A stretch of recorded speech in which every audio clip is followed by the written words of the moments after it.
will have seen already, we all know about the update to the climate change plan, whereby all public bodies have to set a date for zero direct emissions by 2045, by next year, 2022, and also a target for reducing your indirect emissions by 2045, again by 2022. So the guidance that the Scottish Government is producing to support this work has been delayed. But as John mentioned earlier, I've been sitting on an SSN steering group along with, working group along with other members of the steering group to support developing this guidance. And it's the sort of final draft is due mid-September, and they're planning to publish before COP in November. So this guidance doesn't impact the reporting that you're doing for this year. But yeah, I think it's going to be really helpful. It's contains some really positive work in terms of stricter definitions about reporting boundaries, and also improvements in terms of data quality and validation, and guidance around about things like offsetting, that, you know, we've all got lots of questions about how the Scottish Government stands on that. So yeah, so that's sort of really positive. But then in terms of this year, there's a few sort of key changes to be aware of for your reporting. So SSN have returned to managing the reporting. So queries and submissions should now be sent to them on ccreporting@ed.ac.uk. I can share these slides and the links after the meeting, and Wilma, it's got links to the template that you'd asked for as well. So SSN published some updated reporting guidance, which is linked here in July. I sent that round to all the key contacts. Again, we'll circulate it after this meeting. The deadline for submissions, as always, is the 30th of November, but remember to send us to SSN this year on this email address rather than the Scottish Government. And the reporting template has been updated and it must be used this year. So last year there was the option to use the previous template, but this year that made the analysis really difficult for the fact that the data was coming in all sorts of different formats. So this year they're saying you must use the new template, and it has been, it's been updated. You know, they've resolved all the little teething problems that they had. So you know, it's nice and straightforward to use. But if you do have any problems at all, please give me a shout, and I'm happy to run through it with you. Generally, the questions are the same. They have added that the Scottish Government would like home working emissions to be reported this year, and I'll speak a little bit about the methodology that they're recommending in a minute. There's also an additional optional question on adaptation, which I'll mention too.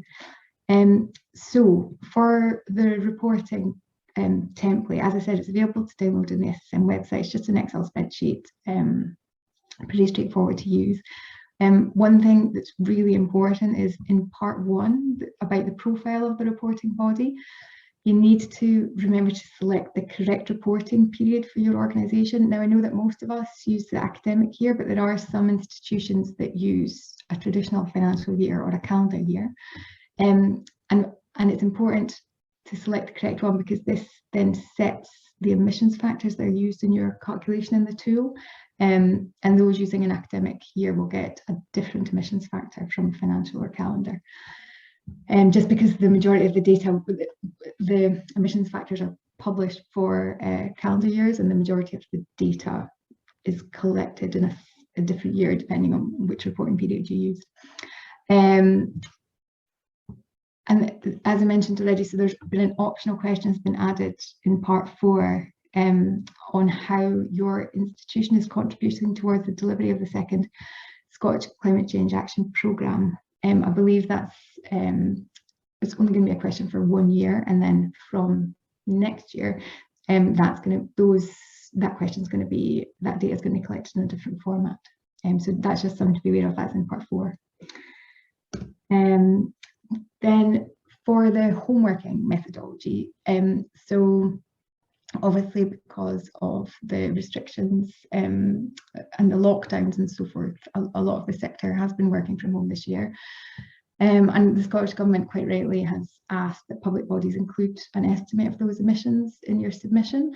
So SSN go into this a little in their guidance that they've issued, and they suggest that if you have conducted a survey internally to make an estimate of home working emissions, like I know that Zero Waste Scotland have, then you are able to add those figures manually to the reporting template. However, as for most people, if you have not done that, then they recommend getting an estimate of the number of full-time equivalent staff who worked at home during your reporting period from your HR department. And then SSN have produced an emissions factor of 0.3 tonnes of carbon dioxide equivalent per full-time equivalent staff member per annum, which has been derived from this Carbon Trust report on home working. And it makes assumptions around about the number of days leave taken and so forth. So this is what I imagine most of us will be using to make an estimate of home working emissions associated with your institution. And I think it's important to sort of acknowledge that there will be a higher level of uncertainty associated with these emissions, sort of in a similar vein to commuting emissions, because it's not possible to accurately collect all the data associated with the extra heating and lighting and so forth that's occurring in people's homes. But you know that everyone's in the same boat, and you know we'll all be being transparent about that fact. So yeah, I think it will be interesting to see how that impacts. From memory, the Carbon Trust report and the Zero Waste Scotland report found that in the summer there's a benefit because you're losing your commuting emissions, but you're gaining energy emissions in people's houses. But in the winter, there's obviously less of a benefit because there's more of a heating requirement and so forth. So, but the Carbon Trust report looked at 6 different countries, and it varied quite significantly. So yeah, it's an interesting addition to our reports this year. And lastly, I mentioned at the beginning the new Scottish Government guidance that's coming out is going to be including new requirements on data quality and validation, which is really fantastic. And we are ahead of the curve in our sector on this because we've been running the peer review sessions for the last several years, and we'll continue to do this again via this group. We'll do a group session in November, and we'd be very happy to facilitate one-to-one reviews again if there's interest. Some of the, I think we had 4 institutions, or 6 maybe, that participated in that last year and reported back that they found it useful. And I can certainly tell when going through the reports, you can see who has participated in the reviews, because generally the quality of their data and the reporting is better from having done it. So, but yeah, you know, like I said, please get in touch if you've got any questions or issues with the tool.